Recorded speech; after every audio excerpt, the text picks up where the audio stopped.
मित्रांनो, लग्नाची बेडी या मालिकेच्या 5 मेच्या एपिसोडमध्ये आपण पाहणार आहोत की सिंधू राघवचं व्हाईट शर्ट घालून आणि कानात हेडफोन लावून डॉक्टर असल्याची ॲक्टिंग करत आप्पांना म्हणते की काय आप्पा, दिसते की नाही मी डॉक्टर MBBS सिंधू. आणि तिचं हे रूप पाहून राघव हसतच तिच्याकडे पाहत असतो. सिंधूला मात्र तो रूममध्ये आल्याची कल्पनाही नसते. ती आप्पांच्या फोटोशी बोलत असते की कधीकधी मला राघव सरांचा इतका राग येतो ना की विचारू नका, आणि कधीकधी ते इतकं चांगलं वागतात की प्रश्न पडतो की हेच ते राघव सर आहेत का. आणि तुम्हाला माहिती आहे का, त्यांनी माझ्यासाठी 2 दिवस सुट्टी काढली. मला फिरायला नेलं, आईस्क्रीमही खायला दिलं, पाणीपुरीही खायला घेतली, फुगे घेऊन दिले, मला जे जे हवं होतं ते सगळं केलं. मला खूप मजा आली. तुमच्याबरोबर असताना मला जसं वाटायचं अगदी तसंच आज वाटलं. आणि राघव हे सगळं हसतच ऐकत असतो. आणि त्याचवेळी सिंधूचं त्याच्याकडे लक्ष जातं. ती त्याला विचारते की तुम्ही कधी आलात इथे. त्यावर राघव हसतच सांगतो की जेव्हा कोणीतरी आपल्या आप्पांकडे माझं कौतुक करत होतं तेव्हा. त्यावर सिंधू रागावून म्हणते की मग सांगायचं ना मला, कोणाचं बोलणं असं चोरून ऐकायचं नसतं. त्यावर राघव म्हणतो की मला नाही वाटत मी तुझं बोलणं चोरून ऐकलं, आणि ही माझी पण रूम आहे ना, आणि तसंही मी इथे माझे हेडफोन घ्यायला आलो होतो. त्यामुळे सिंधू रागावूनच त्याला हेडफोन देते. त्यानंतर राघव मुद्दाम तिच्याकडे तो शर्टही मागतो. त्यामुळे सिंधू अजूनच वैतागते. ती त्याला शर्ट द्यायला नकार देते. त्यानंतर सिंधू राघवला थँक्यू म्हणते आणि सॉरीसुद्धा. त्यावर राघव विचारतो आता हे कशासाठी. तर सिंधू सांगते थँक्यू यासाठी की तुम्ही सर्वांसमोर माझ्या बाजूने उभे राहिलात, आणि सॉरी यासाठी की तुम्ही घेऊन दिलेले सर्व फुगे मी फोडले. आणि हे ऐकून राघव म्हणतो की किती विचित्र आहेस ना तू. आधी स्वतःच असं काहीतरी विचित्र करते आणि मग सॉरी म्हणते. त्यावर सिंधू म्हणते की मी नाही विचित्र, तर तुमच्या घरचे लोक विचित्र आहे, आणि मी जर अशी आयडिया केली नसती तर ते शांतच राहिले नसते. तर दुसरीकडे रुक्मिणी ऋतुजाला आज घडलेला सर्व प्रकार सांगते. आणि तो ऐकून ऋतुजा म्हणते की वहिनीसाहेब, एवढं सगळं झालं आणि तुम्ही मला नाही बोलावलंत. त्यावर रुक्मिणी म्हणते तू तिथे येऊन काय करणार होती. ती मुलगी कोणाचंही ऐकत नाही, माझंही नाही आणि आता तर राघवचंही नाही. त्यावर ऋतुजा म्हणते हे सगळं आता जरा अतिच होतंय. या सिंधूला वेळेतच कंट्रोल करायला हवं. आधी सिंधू घराबाहेर पडली, मग रेश्मा कोणाला काही न सांगता भटकायला निघाली, आणि आता तर ही राणी, तिने तर डान्स क्लासचाच विषय काढला. अशाने घरातील सर्व सुना हाताबाहेर जातील. त्या सिंधूने राघववर काय जादू केली आहे काय माहीत. ती जे म्हणेल ते तो सगळं ऐकायला लागला आहे. त्यावर रुक्मिणीही म्हणते की राघव चक्क त्या मुलीसाठी आपल्या घराचे सर्व नियम बदलायला निघालाय, आणि हे मला चालणार नाही. आणि त्यानंतर विचार करत असताना तिला एक मार्ग सुचतो आणि ती खूपच खुश होते. तर दुसरीकडे राघव सिंधूला सांगतो की तू आता लवकर झोप, उद्या कॉलेजचा पहिला दिवस आहे.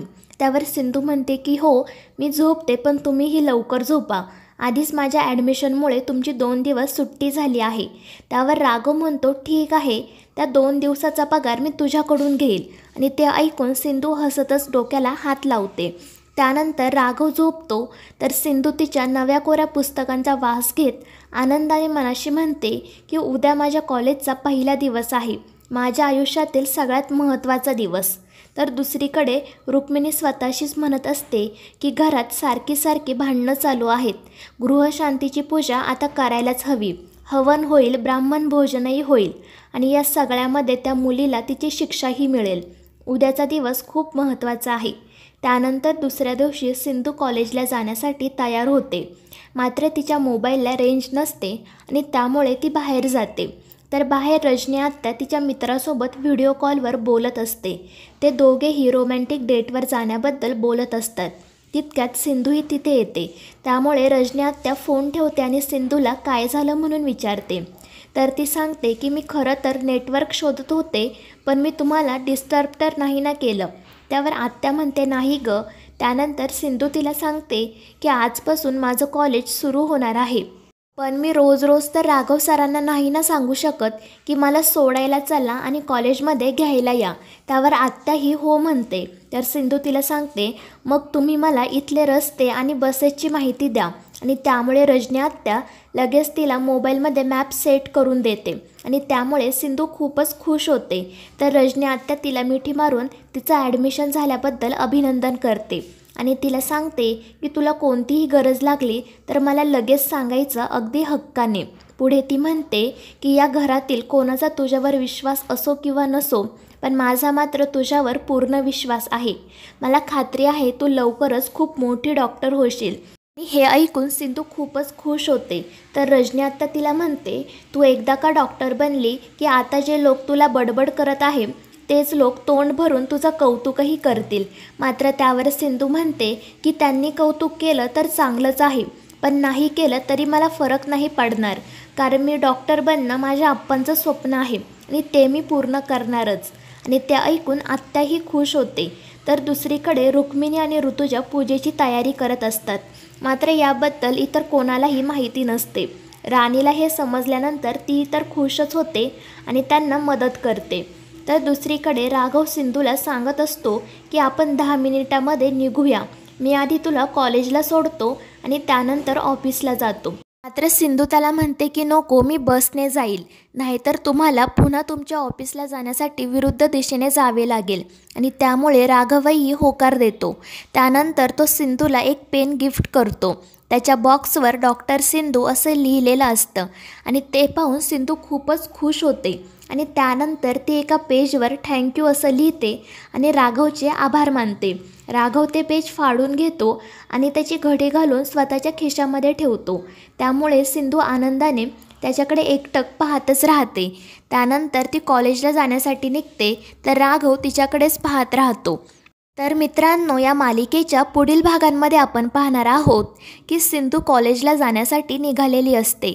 मात्र रुक्मिणी काकू तिला थांबवते आणि तिला सांगते की आज घरामध्ये पूजा आहे आणि त्यासाठी लागणारा सर्व स्वयंपाक घरातील सुनांनीच बनवायचा आहे.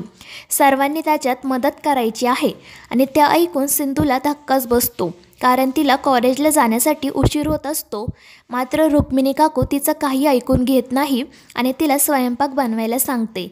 त्यामुळे सिंधू रागातच सुरी घेते आणि सगळ्यांना विचारते की सांगा नक्की काय काय कापायचं आहे ते. आणि त्यामुळे सर्वजण खूपच घाबरतात. ऋतुजा तर तेथून पळूनच जाते. तर रुक्मिणी काकू घाबरूनच तिला सांगते की ती सुरी आधी बाजूला ठेव. तर मित्रांनो, या मालिकेचे पुढील भाग अतिशय रंजक होणार आहेत. या मालिकेच्या पुढील भागांच्या अपडेटसाठी आपल्या चॅनलला सबस्क्राईब करा.